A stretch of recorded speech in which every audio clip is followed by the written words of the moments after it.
సెలబ్రిటీల మధ్య అనుకోకుండా జరిగే సంభాషణలు అప్పుడప్పుడు వివాదాలుగా మారుతుంటాయి. అలాంటి వివాదం ఒకటి చోటు చేసుకుంది. హాస్య బ్రహ్మానందం టాలీవుడ్ టాప్ కమెడియన్స్ లలో ఒకరు. ఈ మధ్యనే బ్రహ్మానందం మీలో ఎవరు కోటీశ్వరుడు షోకి హాజరయ్యారు. బ్రహ్మానందం తనను ఇండస్ట్రీకి పరిచయం చేసిన గురువుగా భావించే జంధ్యాల గారిని గుర్తు చేసుకున్నారు.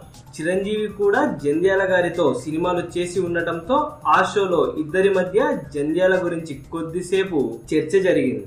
ఆ చర్చ సందర్భంగా ఏదో విషయమై చెబుతూ ఒక కార్యక్రమంలో స్టేజ్ మీద బ్రహ్మానందాన్ని కలిసిన జంధ్యాల, నేను తాగేసి ఉన్నట్లు కనిపిస్తున్నానా అని నన్ను అడిగారని బ్రహ్మానందం చెప్పుకొచ్చారు.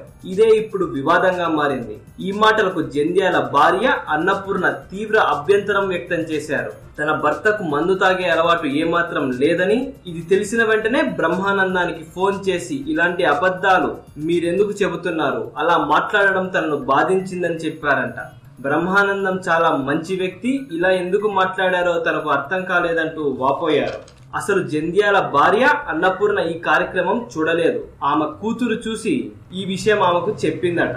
ఆ క్లిప్పింగ్ ని తీసి సదరు ఛానల్ వాళ్ళు పంపించారంట. బ్రహ్మానందం వ్యాఖ్యలపై అభ్యంతరం వ్యక్తం చేయడంతో క్షమించమని అడిగి ఆ క్లిప్పింగ్ ని కార్యక్రమం నుండి తొలగిస్తామని చెప్పారంట.